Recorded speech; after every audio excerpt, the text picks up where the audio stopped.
안녕하십니까. 취업의 날개가 되어드리는 취날드 박세용입니다.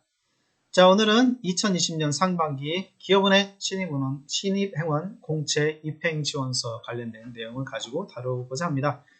물론 지금 아직 시작은 안 했는데 이미 홈페이지상에서 채용공고에 직무기술서를 포함해서 채용공고에 보면 지원서가 나와 있기 때문에 그 원서를 다운받아서 작성을 하시면 되고요. 일단 여러분들도 요걸 다운받아가지고 이 내용들, 지금 보고 있는 내용을 토대로 작성해 주시면 될 것 같아요. 그래서 NCS 기반이라는 거 꼭 기억하고 가자 라고 하는 거고, 일단 블라인드 채용이니까 말 그대로 이렇게 이메일 관련된, 여기 보이 계시면 학교명 유축, 뭐 AC 이렇게 들어가면 이제 AC.kr, AC 아카데미 들어가면 안 된다 이런 얘기고요.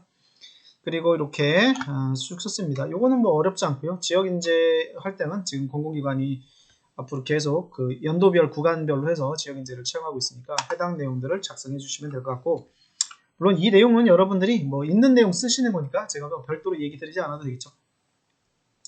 자, 포지션이 보면은 지금 금융 분야에서 여기 디지털 분야하고 두 가지 나와 있어서 여기 금융 영업 쪽이 나와 있고 또 디지털이 나와 있어요. 그래서 뭐 요거 이해 체크해 주시면 이 해당 내용을 가지고 경험 경력 내용들 써야 될 거니까 이 관련된 내용들 쭉 적어 주시면 될 거고, 제가 나중에는 이제 이런 어떤 교육을 받아야 되는지 그 분야별 어떤 교육에 관련 이수 내용들을 체크해 드릴 텐데, 일단은 오늘은 기업은행 관련된 내용으로만 구성을 하겠습니다.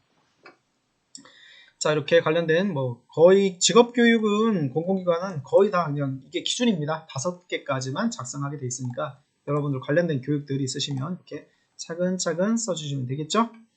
그리고 뭐 어렵진 않아요. 여기 관련된 직무사항들 그대로 써주시면 될 거니까. 근데 여기는 중요한 게 증빙이 가능한 경험. 사실 아르바이트 같은 게 쉽진 않은데 일단 이런 내용들로 구성을 해주고 있습니다. 그리고 뭐 내용은 어렵지 않죠. 소속 관련된 부분. 직무 관련 기술서가 있는데 여기 약간 힘들어요. 그러니까 상단에 관련된 직무 교육 또는 경험에 관련된 구체적 기술이니까 사실 이건 뭐 직무 관련된 기술이라서 여러분들이 관련된 내용을 써주시면 되니까 여러분들 어떤 교육을 받았는지를 써주시면 됩니다. 그렇죠? 그래서 관련된 직무 관련된 교육들 내용적인 부분에서 뭐 써주시면 되겠죠. 1번, 2번 해서 써주시면 되고, 경험도 마찬가지고요. 그러니까 경력기술서하고 이제 경험기술서가 있는데 경력기술서, 경험기술서가 있죠. 뭐 한국전력이라든지 이런 데서 경험과 경력은 돈을 받지 않는 것, 그렇죠? 이렇게 하고 보통 이제 경력은 돈을 받은 것 있습니다. 돈을 받은 것, 이 기준인데 사실 애매하긴 하지만 돈을 받은 것. 자, 쓰는 방법에 대해서는 자, 물론 교육 내용도 있겠지만 방법 설명을 해주면, 만약에 경험이다, 뭐 경력, 경험기술서다, 여러 가지 방법이 있지만 그냥 쓴다면 여러분들이 활동했던 기관 있죠? 활동기관, 그 다음에 활동기관 있고, 활동 또 뭐가 있어요? 활동 기간이 있죠. 몇 개월이다. 소속. 소속이 뭐냐? 뭐 팀이나 뭐 팀원이나 뭐 소속이 될 수 있겠죠. 여기서 이제 공공기관이라든지 경력기술서를 보는 건 뭐냐면, 여러분들 여기 세부적으로 여기서 뭐냐면 나의 역할, 그렇죠? 나의 역할에 대해서 1번, 2번, 3번 쓰면 여기다가 세부 역할, 세부 수행 내용, 1번에서 쓴 내용을 가지고 여기다 세부적 써는 거죠. 문서 수발했다. 문서 관리. 1번이 만약에 문서 관리 내용 가정해볼게요. 문서 관리가 1번에 있다고 치면은 문서 관리 안에서도 그쵸, 세부적인 업무가 있겠죠. 여기서도 여러분들 세부적인 업무가 있을 거니까 문서 업무에서 어떤 걸 했니? 주 1회 무엇을 했습니다. 그렇죠? 이거는 또 어떤 일을 했습니다. 이런 식으로 해서 각각의 일을 했다는 이야기를 쭉 적어주시면 되는 게 경험 경력 기술서입니다. 차후에 경험 경력 기술서를 별도로 다루는 그런 교육이 있으면 제가 할 건데, 일단은 경력 경험 기술서는 이런 느낌을 해주시고, 그래서 여기서 뭐 기술만 하면 안 좋으니까 마지막으로 뭐 성과, 성과. 그래서 보상이나 성과를 받았다면 여러분이 어떤 보상이나 성과를 받았느냐, 뭐 칭찬도 괜찮아요. 뭐 이런 식으로 써주시면 됩니다. 그래서 이 내용을 이런 식으로 작성해 주시면 된다. 나머지는 뭐 이렇게 CFA부터 해갖고 관련된 교육들, 디지털 교육들 뭐 나와 있죠. 이렇게 써주시면 됩니다. 그리고 이제 자기소개서로 와서 이제 이야기를 드릴게요. 여기부터가 이제 실제로 우리가 써야 되는 건데, 제가 이제 그 프레임을 잡아봤습니다. 자, 여러분들이 아마 글자 수가 천자라는 것 때문에 좀 부담스러울 것 같긴 한데, 그렇죠? 그런 부분에 있어서 일단 하나씩 볼게요. 자, 그냥 1번 항목은 쉽게 생각해보면 본인의 성장 과정에서 만들어진 자신의 장단점 뭐냐? 그러니까 장점과 단점을 물어보고 있어요. 그러니까 이런 부분에서는 단점을 구체적으로 쓰지 않아도 크게 상관은 없다. 그러니까 장점 중심으로 쓰고요. 단점을 거론한다면, 언급한다면 살짝 정도만 뒷부분에 다뤄주면 됩니다. 왜냐하면 장단점을 단점을 이용해서 여러분들이 조직에 도움이 되겠습니까? 그렇죠? 그렇기 때문에 선생님 뭐 단점이 꼭 여기 들어가야 되는데 면접 가가지고 여러분들이 평가를 하거나 또는 이제 기업은행 같은 경우는 일단 이제 공공기관이기 때문에 서류 평가 멘토단들이 이제 구성이 될 겁니다. 서류 평가위원들이 구성이 될 건데 그분들이 볼 때 야, 이 서류 단점이가 구체적으로 안 썼네 그래서 이거 점수 주지 마 이런 부분은 거의 없을 거예요. 그래서 실제로 그런 건 없을 거니까 장점 중심으로 해주시고 단점은 살짝만 언급해주자. 그런데 여기 질문은 뭐냐면 장점 물어보는데 이게 뭐냐면 도움이 된 장점. 도움이 됐죠. 물론 이런 자소서 쓸 때 많은 이제 뭐 조언을 주시는 분들이 뭐 인재상을 가지고 와라 뭐 가능합니다. 인재상도 가능하고 하는데 굳이 뭐 인재상이 아니더라도 도움이 되는 장점들은 얼마든지 있을 거니까 그런 측면에서 여러분들이 실제 가장 자랑할 수 있는 장점 그런 장점을 써주시면 될 것 같아요. 자, 뭐 인재상과의 장점이 연결되면 되게 좋을 것 같고요. 그래서 일단은 TSTR이라서 이제 STR 방법을 한번 쓰는 방법을 기본적으로 프레임을 잡았는데 이렇게 제가 자 성격의 장점은 적극성이다. 적극성 키워드. 자 장점의 결과물은 뭐니? 높은 참여요. 뭐 참여를 뭐 100%든 90%든 뭐 정량화된 숫자로 하면 더 좋겠죠. 그러면 이렇게 적극성이라는 키워드 높은 참여 몇 프로 100% 이렇게 연결시키면 천자지만 이 소제목에서 전체 내용을 대변할 수 있게 썼기 때문에 전혀 문제가 되지 않겠죠. 그러니까 소제목은 타이틀 이런 식으로 항상 써줘라 라고 이야기를 제가 계속 강조하고 있죠. 자, 그런 부분에서 써주시면 될 것 같고, 자, 뭐 했을까요? 두 번째 S, 상황이야. 그렇죠? 상황, 시츄에이션. 자, 그런 다음에 이제 적극성에 대한 이야기를 서론, 본론, 결론으로 가게 되는 거죠. 여기 어떤 도움이 되느냐, 이걸 가지고 와라. 역량평가죠, 실제로. 왜 그러냐? 이런 경험을 가지고 여러분들이 실제로 도움을 줬다면, 과거에 했다면 미래도 우리 회사에서 도움을 주겠지라고 하는 미래평가가 역량평가잖아요. 그래서 과거의 경험을 가지고 미래 예측이 역량평가인데 그런 측면에서 성격적인 부분도 역량으로 연결할 수 있겠죠. 자, 무엇이든 적극적인 태도로 임한다. 이건 제가 가상으로 그냥 쓴 거예요. 어떤 뭐 누구의 서류를 가지고 뭐 첨삭한 게 아니라 그냥 프레임을 알려주기 위해서 한 거니까 여러분들의 성격을 여기서 끌어오시면 되겠죠. 적극성, 배려 등등등 뭐 여기 도전적인 것 등등등 성격이라는 측면에서는 굉장히 많은 키워드가 있을 거니까 두 가지식으로 짧게 써주고 그렇죠, 상황에서. 근데 여기서 뭐라고 했냐면 성장 과정에서 만들어진 거니까 이게 성장 과정에 만들어진 어떤 그 계기들이 있으면 좋겠다 그래서 이러한 저의 성격의 장점은 어떻게 어떤 과정을 통해서 형성되었습니다. 살짝 언급해주고 곧바로 우리가 알고 싶은 건 뭡니까? 자 이렇게 환경적인 요인들을 설명해줘도 상관없겠죠. 어릴 적에 어떤 부분들 뭐 내가 자라온 환경은 이랬다. 뭐 유학생이라면 유학의 환경에서 나는 살아남기 위해서 적극적이 됐다. 배려해야 됐다. 뭐 등등 여러분들의 환경이라는 것은 사람마다 전부 다 다를 거니까 여러분의 환경을 써주시고요. 그런 다음에 평가자가 알고 싶은 건 뭡니까? 곧바로 고등학교 또는 성인 여러분들 와서 그때부터 본격적인 이야기가 전달이 돼야 되겠죠. 글자 수를 보게 되면 천자니까 여기가 150자, 200자, 그렇죠? 여기가 소제목까지 한 200자 정도의 범위 내에서 써주시면 800자가 남는 거죠. 자, 근데 이제 T로 가서 주어진 미션은 무엇입니까? 무엇을 할 때였는지, 그 팀에서 무엇을 할 때였는지. 그러니까 사실 이제 스타 방법은 모든 기업이 다 똑같아요. 쓰는 방법이. 그래서 스타 방법을 여러분이 한번 체득해 놓으면 어떤 경우도 스타 방법으로 쓸 수 있기 때문에 이런 식으로 글자를 써줄 수 있겠죠. 자, 주어진 미션이 뭐냐? 어떤 미션입니까? 여러분의 성격인 키워드가 발휘돼야 됐던 그런 미션이에요. 상황이 만들어진다면 미션 수행 과정에서 A, 평가는 이겁니다. 자, 평가. 공공기관 평가는 전부 다 이 주어진 주제에 여러분들의 액션이 얼마나 반영이 됐는지가 평가예요. 그러니까 면접관이라든지 서류평가 부분들이 전부 다 이 액션으로 평가를 합니다. 그런 측면에서 적극성이라는 키워드로 여러분이 어떤 미션을 수행하는 과정에서 어떻게 발휘되었는지에 대한 행동 중심. 제가 설명드렸죠? 자, 행동을 쓸 때는 팩트와 롤에 관련된 부분들을 써라. 그렇죠? 팩트는 어떤 사실입니다. 그런데 그 사실만 있으면 안 돼. 여기서 여러분의 행동이 들어가야 돼. 그러니까 행동이 아니더라도 롤에 관련된 부분들은 여러분이 아이디어를 제안한 거는 팩트의 아이디어 내용이 들어가는 거고요. 몸을 움직였다라고 하는 부분으로 행동으로 들어가는 건데 천자니까 그런 행동에 관련된 부분들을 하나에서 3가지 정도인데 하나는 너무 작고요. 그렇죠? 최소 2가지에서 3가지 정도로 작성해 준다면 2가지에서 3가지 그러면 200자 정도로 단락을 했을 때는 600자 300자씩 두 단락의 소재를 쓰면 600자 정도가 되겠죠. 그러니까 250자씩 하게 되면 750자 그렇죠? 이렇게 해서 200자 3단락 하든지 300자 2단락 하든지 아니면 250자씩 3단락에서 750자 정도로 만들어주면 되겠죠. 여기까지가 쓰는 방법이고 그러니까 단점을 살짝 쓰라고 했으니까 다만 이렇게 진행이 됐는데 그 과정에서 저의 단점이 이런 부분이 있었습니다. 근데 여기서 쓰지 말아야 될 것은 적극성이라는 장점이 단점이 됐다는 이런 하나를 가지고 2가지를 쓰지 말고 단점은 별도의 항목으로 구분해서 쓰는 게 좋습니다. 그런 식으로 써주면 좋겠고 자 결과물 자 이제 회사 입사하겠죠. 본인의 성격적인 장점이 어떻게 회사에서 도움이 되겠는지에 대한 이야기를 써줘라 라고 해서 이렇게 써주시면 1번 항목을 구성할 수가 있다. 그래서 이런 패턴으로 써주시면 1번을 될 것 같고요. 자 2번으로 넘어갈까요? 2번 본인이 생각하는 실패의 기준은 무엇입니까?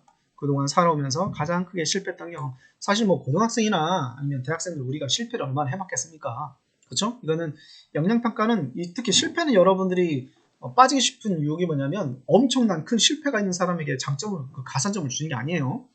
역량평가에 대한 평가의 이해를 하셔야 됩니다. 과거의 행동, 현재 행동, 미래 행동을 하나로 보는 것 이것이 역량평가예요. 그러니까 실패를 통해서 아니 실패만 우리가 성공만 할 수는 없잖아요. 그래서 실패를 통해서 보는 평가 포인트가 뭔지를 보는 건데 일단은 봅시다. 프레임을 짜보면 여러분이 생각하는 실패의 기준은 뭐예요?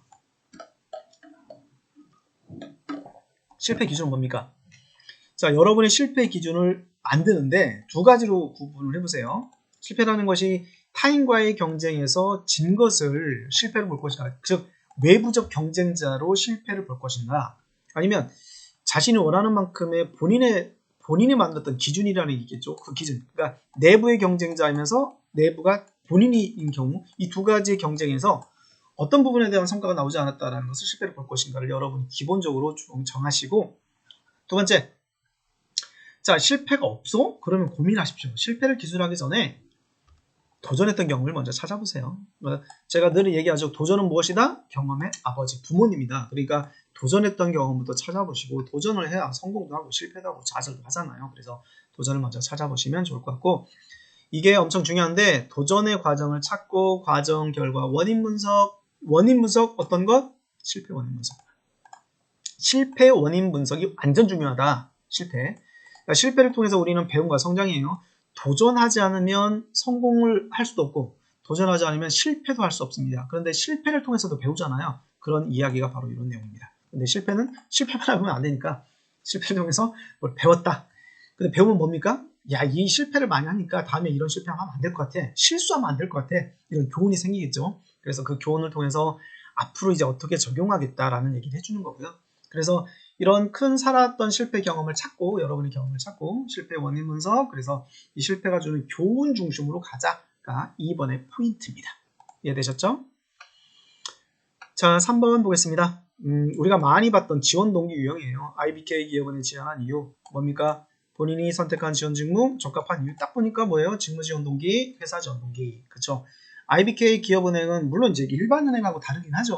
뭐 여기는 기업을 지원하고 후원하는 그런 그 은행이기 때문에 그런데 여기는 지원 동기는 은행이 됐든 어디가 됐든 여러분들이 뭐 기업은행만 쓰겠다고 하면 어쩔 수 없지만 뭐 다른 은행도 다 지원하신다고 하면 그럼 왜 우리은행 지원했습니까?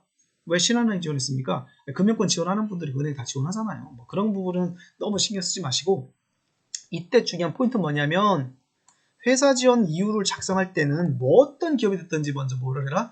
회사의 장점이나 팩트를 먼저 찾아라. 여러분이 물건 살 때랑 똑같다고 그랬죠. 그러니까 너 그거 왜 샀니? 그러면 왜 샀냐라고 하면 뭐라고 얘기했어요?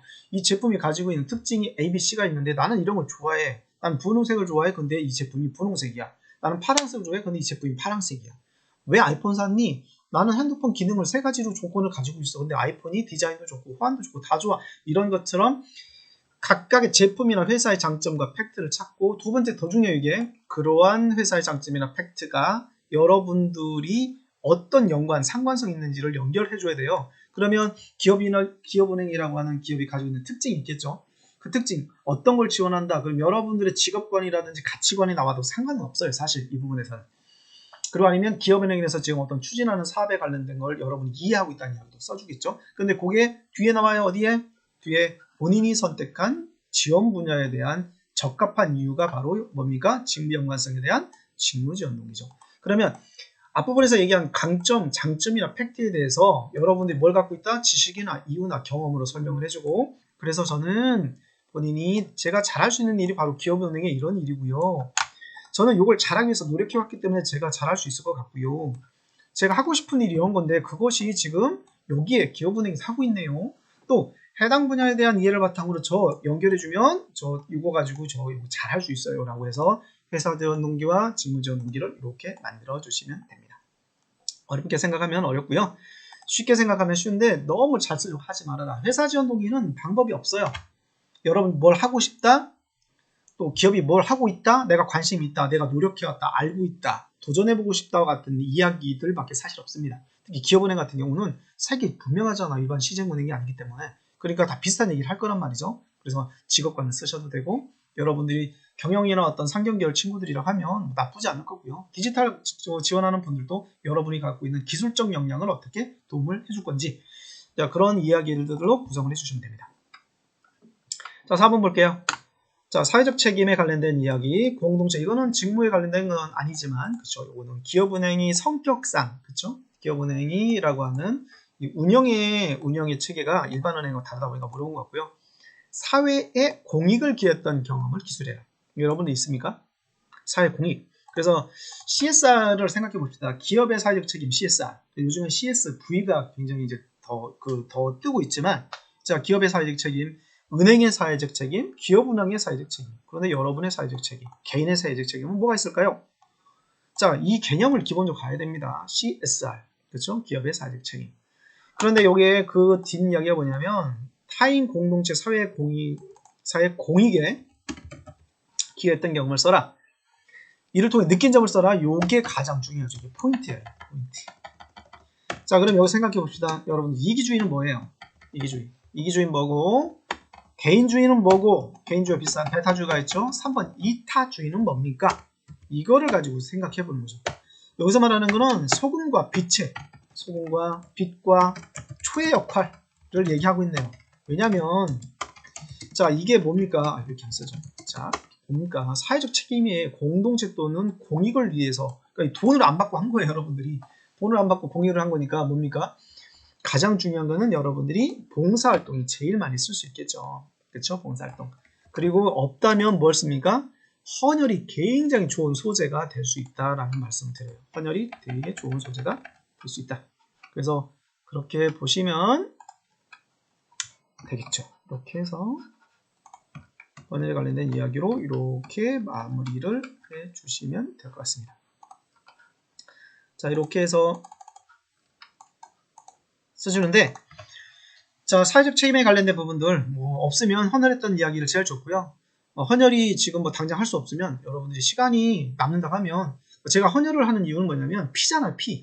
그러니까 사회 공익의 가장 최고봉은 뭐냐면 사람의 생명을 살리는 거라고 제가 어느 영상에도 얘기를 했었는데, 가장 중요한 거는 이 사람과 우리가 더불어 사는 사회관, 이건 사실 사회관이거든요. 사회관. 여러 가치관 중에 더불어 사는 거 하는 것. 공동체를 바라보는 개인의 시선, 이걸 사회관이라고 볼 수 있는 건데, 그러면 공동체 더불어 살아감에 있어서 여러분들은 어떤 역할을 할 것인가? 나만 잘 먹고 살려면 되는 것인가?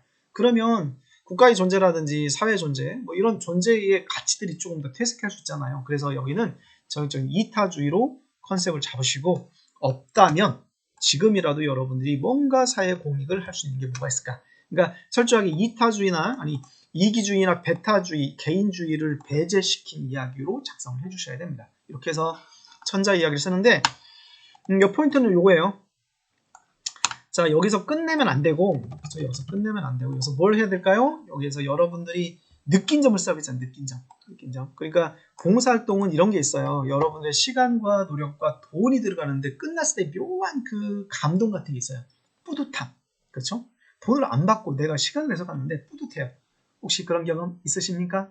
그런 경험이 바로 여러분들이 공익을 위해서 일을 하고 있는 아주 좋은 마음들, 더불어 세상을 살아가는 마음에 있어서 세상에 있어서 여러분들이 바로 빛과 소금과 초의 역할을 하고 있다.